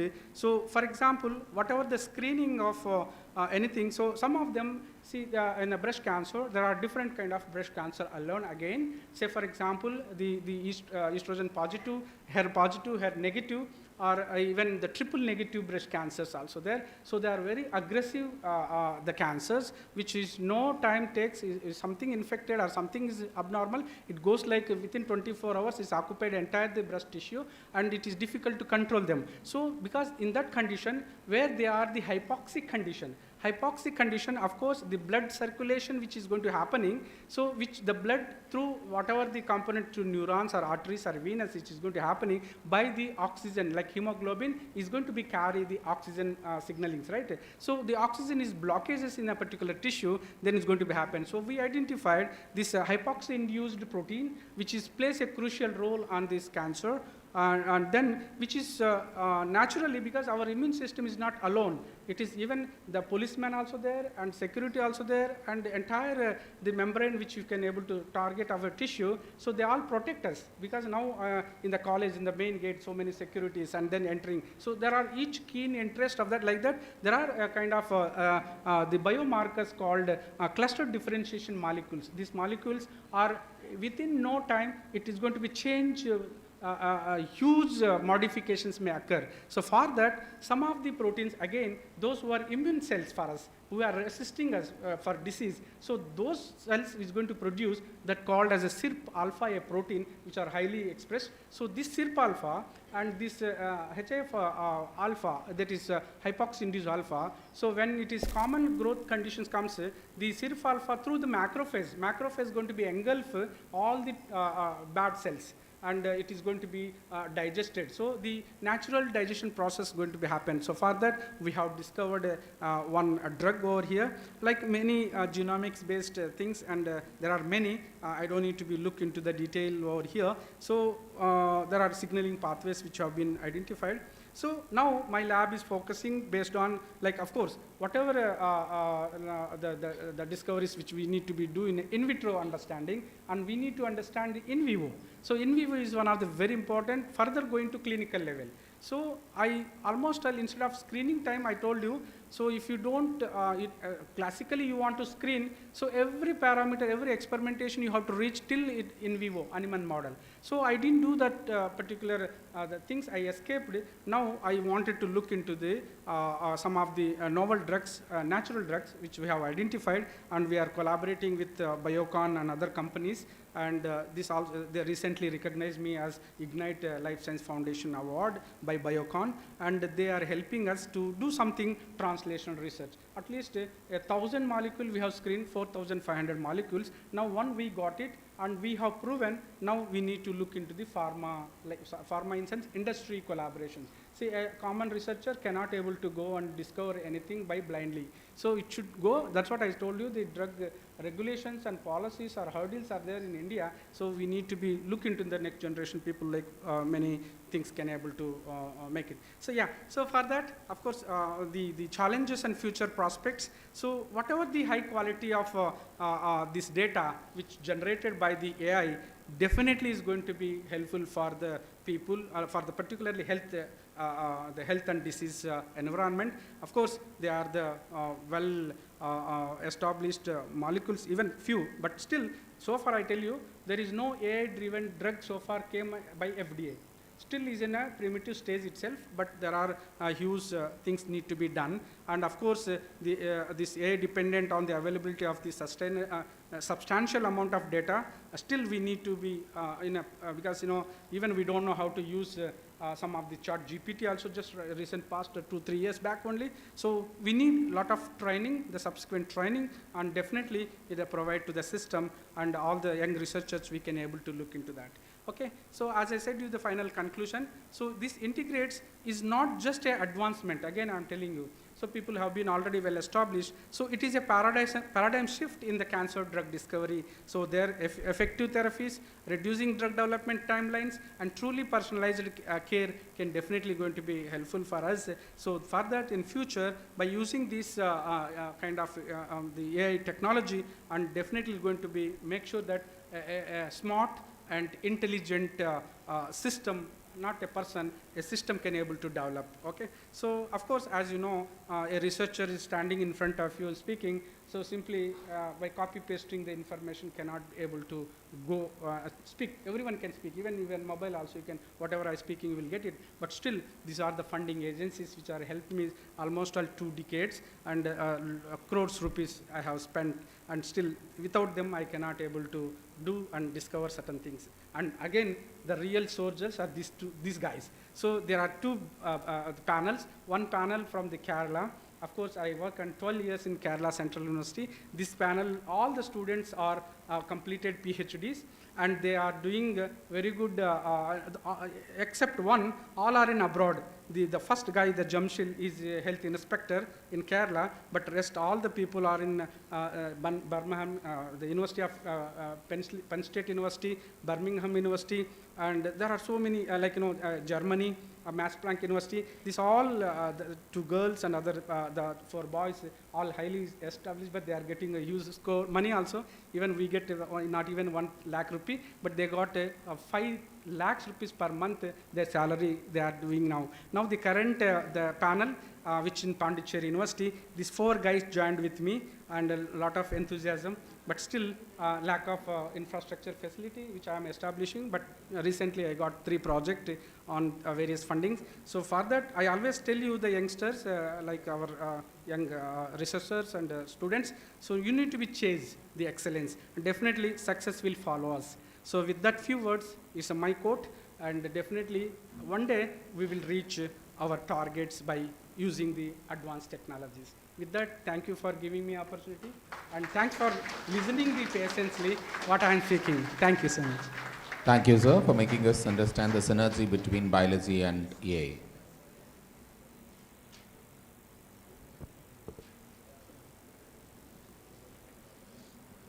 Moving forward, now it's time to introduce our technical chair. I invite Dr. A.T. Ajichovita. Before that, is there any discussions or is there any queries that you'd like to ask?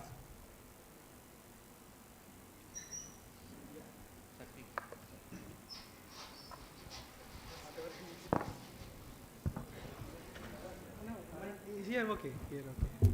Yeah, please, sir. Yes, sir.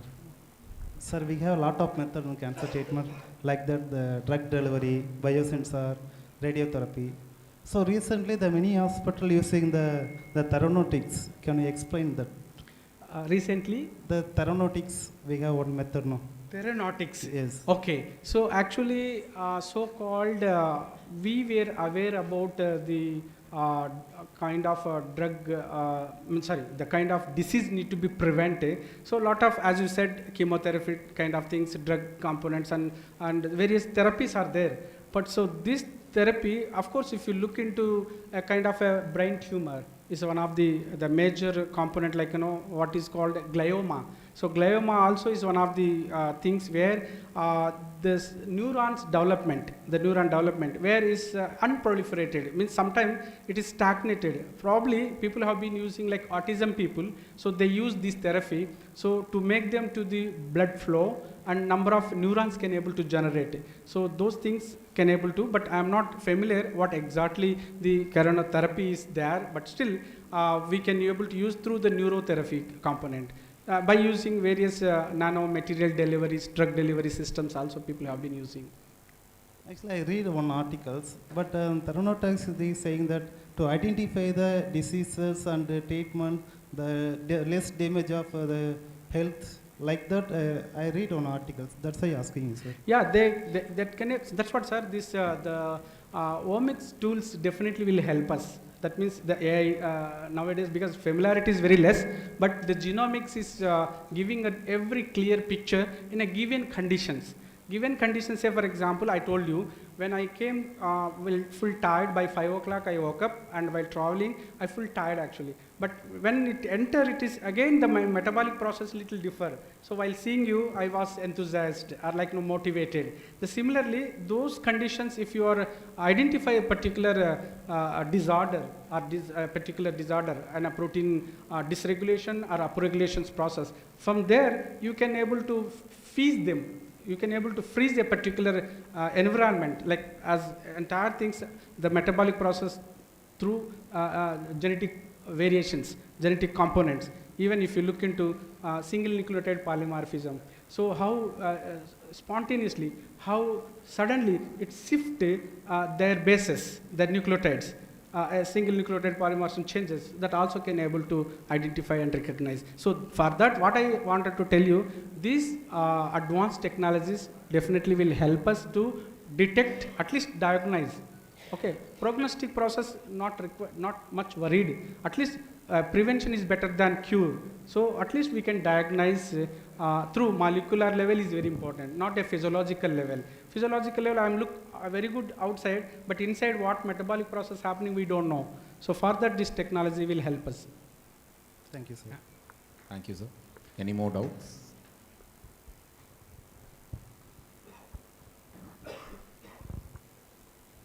Yeah. Thank you, sir. Thank you so much.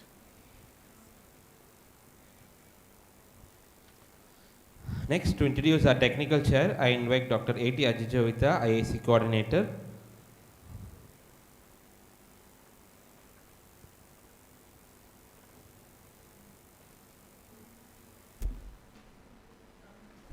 Good morning to all.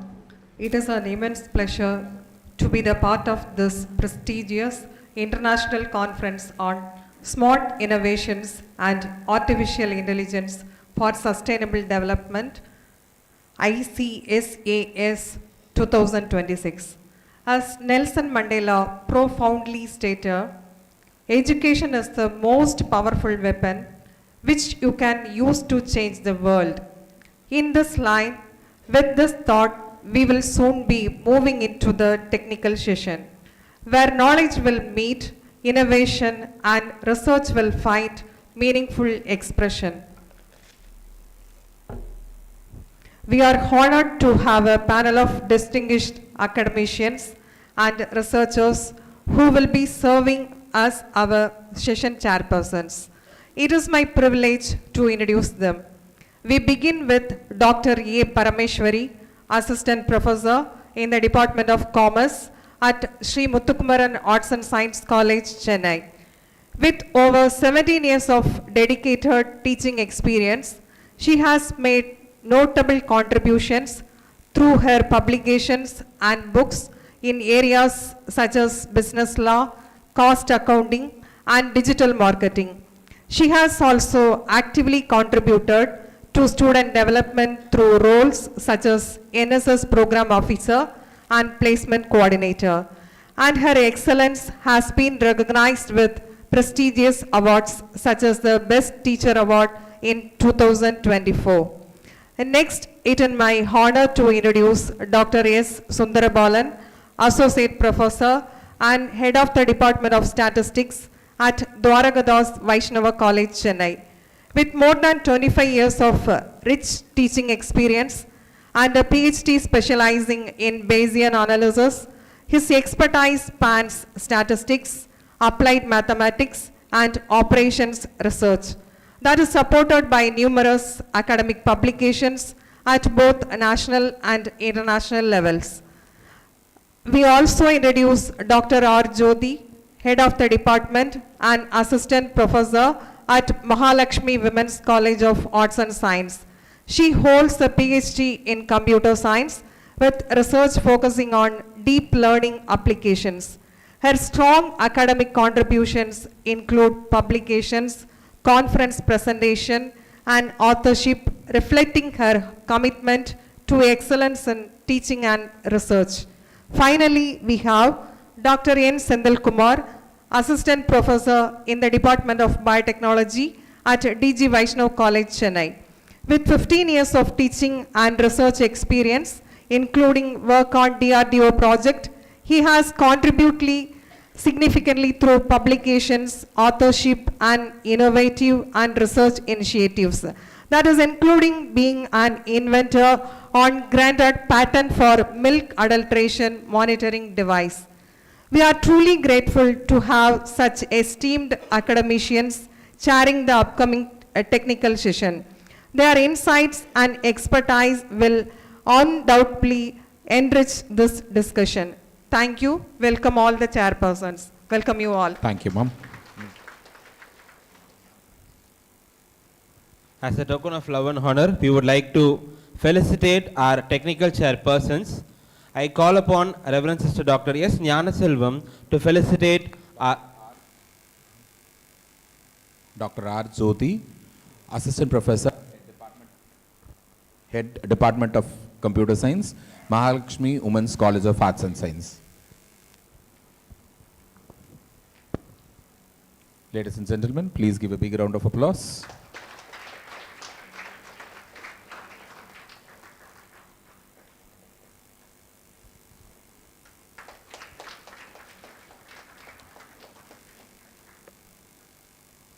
I call upon Sister Gnanaselvam Sister to felicitate Dr. A. Parameshwari, Head of Department and Assistant Professor, Department of Commerce, Sri Muthukumaran Arts and Science College.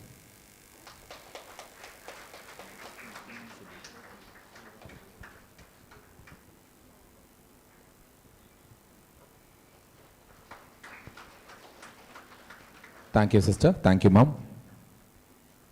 Next, I call upon Dr. Subaya Bharati sir to felicitate Dr. S. Sundar Balan, Associate Professor and Head, Department of Statistics, D.T. Vaishnava College.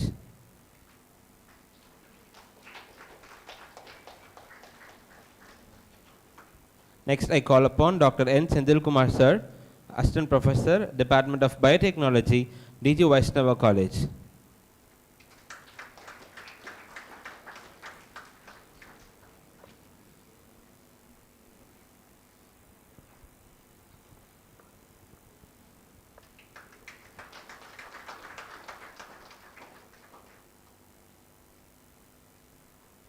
Thank you, sir. To conclude this inaugural session, I invite Reverend Sister Dr. M. Baby, our administrator, to propose the vote of thanks.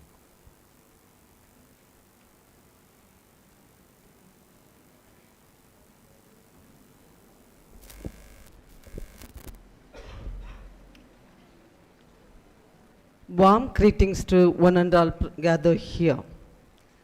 It is my great privilege and honor to propose the vote of thanks on this remarkable occasion of the International Conference on Smart Innovation Technologies and Artificial Intelligence for Sustainable Development. First and foremost, we bow in gratitude to the Almighty, whose abundant blessings have guided us throughout this meaningful event. Our heartfelt gratitude goes to our chairman, Reverend Father Dr. J. Arulraj, whose vision and unwavering dedication continue to be the driving force behind the growth and excellence of our institution. We express our deep gratitude to our Chief Guest, Dr. V. Subaya Bharati, Honorable Vice Chancellor of St.Joseph University, for his inspiring presence and valuable address. Thank you, sir. A sincere note of thanks to our Managing Trustee, Reverend Sister Dr. S. Gnanaselvam, for her constant support and encouragement in making this event a grand success. Thank you, Sister. We extend our gratitude to Reverend Sister M.K. Teresa, Director, Administration, DFT Group of Institutions, for her valuable administrative support. Thank you, Sister. Our sincere thanks to Dr. Ella Merlin Livingston, Director, Quality Control, DFT Group of Institutions, for her commitment to maintain academic excellence. Thank you, ma'am. A special note of thanks to our international speaker, Dr. J. Esther, Dean, School of Computer Science, St. Eugene University, Zambia, for joining us online and sharing her valuable global insights. Thank you, ma'am. We are truly grateful to our keynote speaker, Dr. Ranjit Gumavadi, Associate Professor and Principal Investigator, Pondicherry Central University, for his enlightening and thought-provoking address. Thank you so much, sir. A heartfelt note of gratitude to our respected Principal, Dr. R. Ruben, for his leadership, encouragement, and guidance in organizing this conference successfully. Thank you so much, sir. We extend our sincere appreciation to the technical chairs for their invaluable guidance and academic contributions to the success of this conference. A big round of appreciation to the organizing committee members whose meticulous planning ensured the smooth execution of this event.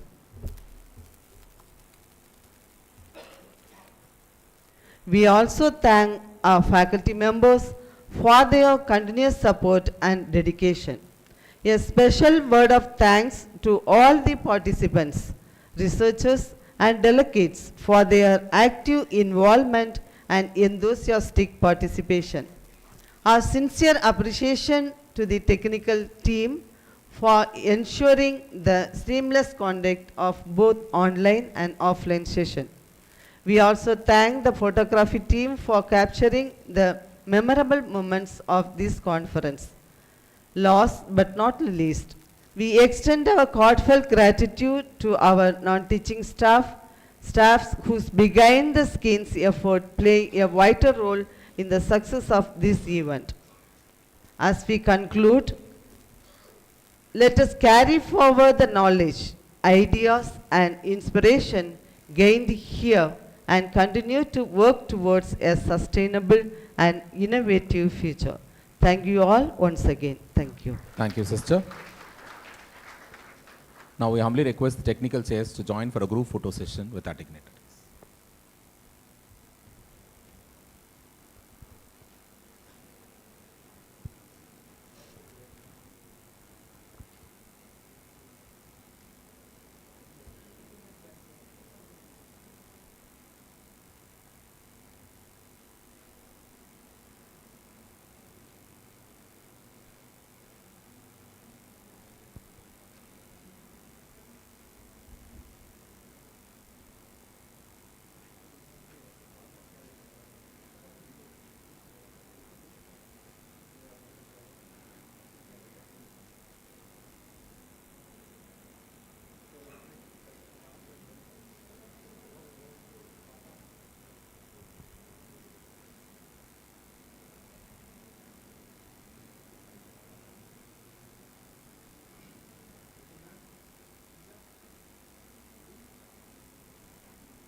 Thank you, dignitaries. Now we request the St. Joseph College faculty to join for the group photo session, please. Heads make charge, take in charges, and ensures that all the staff members are arranged here. Please make it fast.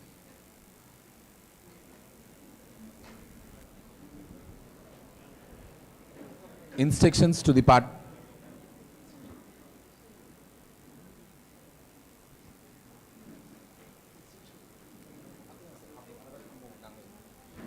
St. Joseph College faculties, please. Meanwhile, we'll give the instructions. Participants of Commerce, Business Administration, you can go for room number 21, and there will be a tea break. Refreshments is arranged in room number 6. I repeat, refreshments is arranged in room number 6. For Commerce and Business Administration, it is room number 21. Life Science, room number 23. Mathematics, Statistics, Language, Eugene Hall, that's the same hall.